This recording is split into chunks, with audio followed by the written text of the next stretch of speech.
can you tell us in general what is Isaro Foundation? The Isaro Foundation is a non-profit organization that I founded in 2011. It's been now almost 2 years. The idea of starting Isaro Foundation goes back in 2008, when I was still a high school student. At that time, I thought about publishing a book, my first book that I called Rosaro. I went ahead and started writing the book, and I got it published in the end of 2009. At that time, I was able to know how the culture of reading and writing in Rwanda is. It opened my mind. I saw a lot of challenges, and kept thinking about how I could be part of resolving those challenges. So when I got a chance to go to the United States, a country that has a people that like uh, reading and writing, I was very inspired.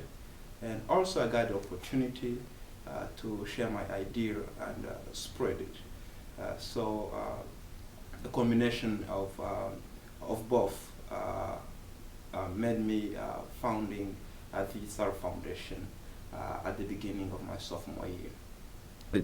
What is what is it that you do as a foundation? And that's a very, very good question. Uh, what we do now is that we have three programs, three main programs. Uh, the first one, we send books to Rwanda.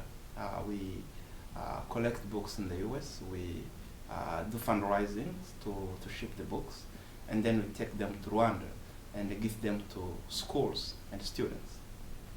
That came as a solution to the lack of books in Rwanda.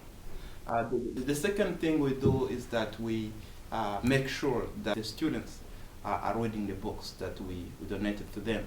So the way to do that is to organize reading and writing competitions in schools. Uh, so through those readings and writing competitions, we are able to identify the impact of the books that we donate to students. The third way is to empower young writers and teachers in Rwanda. We do not only want to keep shipping books to Rwanda that were written by other people other than Rwandans. We also want Rwandans themselves to be able to write. So we have a campaign of raising young Rwandan writers so that in the future Rwanda will have people who can write about their country. So how do you manage um, to get means to do that? We have three ways that we get funds. The first way is that us, Rwandans, and friends of Rwanda who are in the Isaro Foundation have a contribution that they do, that they make every year for the foundation to be able to meet its basic needs. Um, the second way we get funds is by donations and fundraising. We reach out to people, we tell them what we are doing, we tell them why we are doing it and why it's important that we do it, and then we tell them what it requires us to do, and then they do the part they can do. They donate what they can donate, and we use that money to most of the time ship books from here to Rwanda. The other way that we get funds is by approaching other organizations, either government organizations or non-governmental organizations that are interested in education, especially in promoting literacy. And we apply funds for them, and we get the money to conduct our activities. What are some of the results that you've seen so far Mhm. on the commitment that you've given yourself as a foundation? Have been seeing an improvement in the way people in Rwanda conceive or take reading and writing. So far, we have been seeing people being interested in the movement that we have started. So far, we have given books to different schools, and we visit those schools every so often. And the directors of the schools, the teachers, the parents, and the students, they witness uh, that there is a change in the way that reading and writing is being taken. Uh, but also, when we see how many people are trying to help us, how many people are trying to join us, and how many people now understand that it is important that Rwandans know to read and write. At least that's something that is big. Because even some people don't even realize that it's important that Rwandans know how to read and write. So when we see that that is being changed, that people are thinking differently, people are starting to read books. That's a result. That's one of the results that we think we have already seen on the ground. But we do believe that we still have a long way to go, and we do believe there are a lot of results we should be expecting. Talking about results, can you tell us one of your major success? Um, we've had a couple successes so far, which was impressive and which surprised us, and we were humbled by that.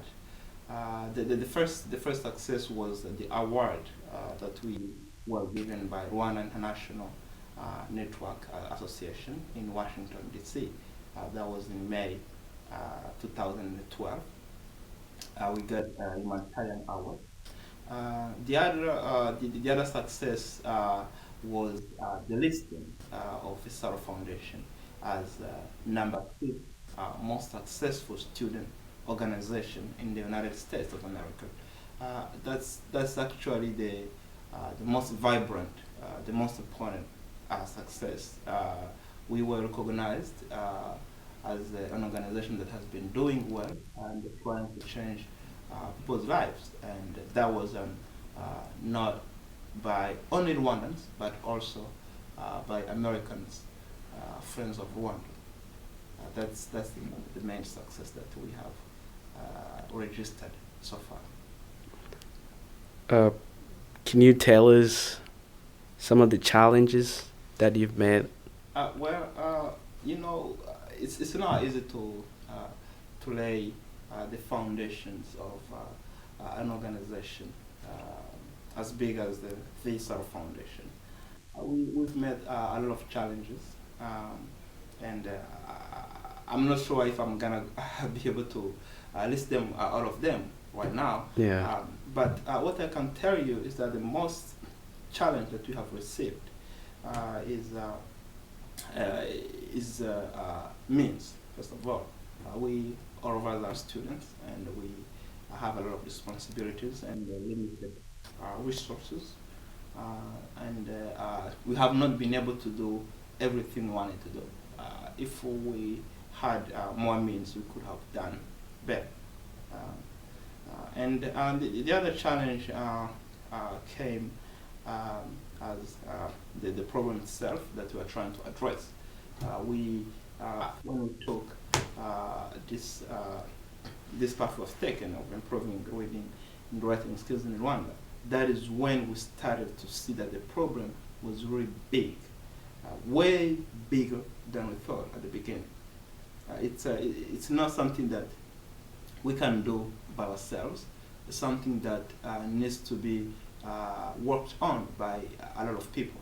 So that's also a challenge. The problem that we are trying to take care of is very big. It's a bigger problem.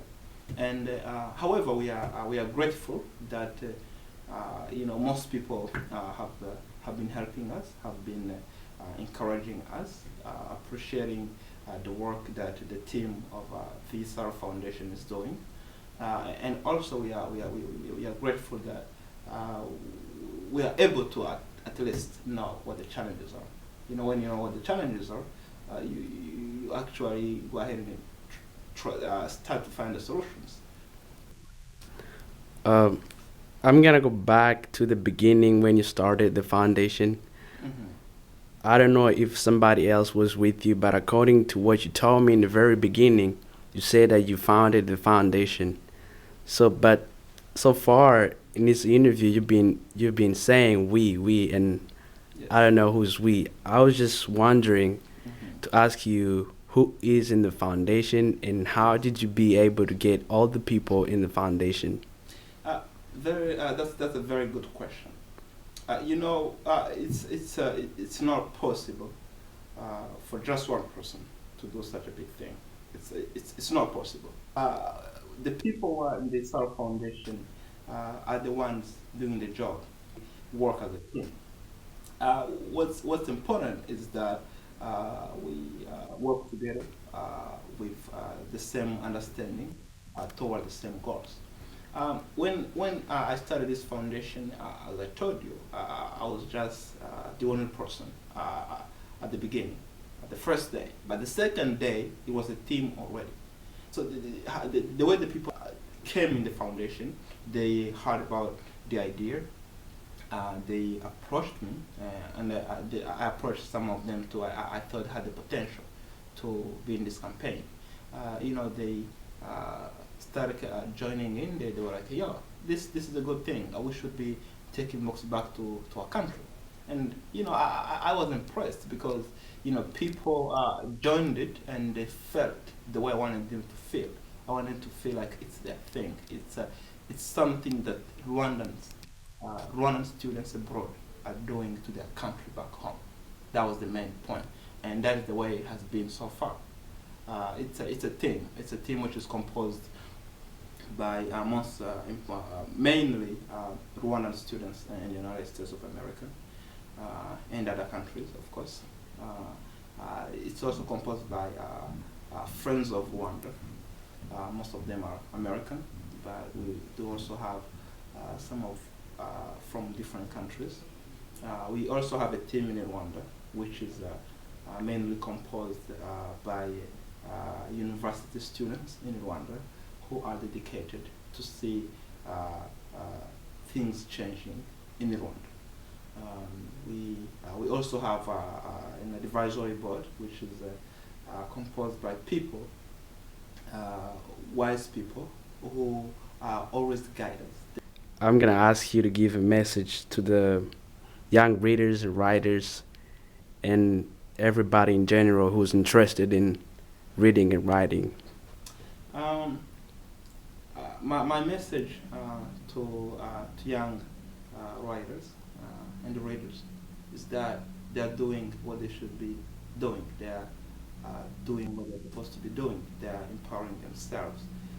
They should keep reading, keep writing, and encourage their peers to do the same. It's an important thing that if you want to build a Rwanda, if you want to build a country that is a sustainable country, an educated country, an informed country, a developed country, we have to read. Everything is now written somewhere, and you cannot get it all in school. It's important. So what they're doing is good. They should keep it up, and also make sure that they are not selfish, not to share with their peers the benefits of what they are doing. My message to Rwandans, Rwandans in the diaspora, Rwandans in Rwanda, Rwandans in general, is that there is always something that someone can do for his country. It's not. It doesn't. It doesn't require a lot. It just requires the will to do it, the courage to start, and this perseverance to keep it going.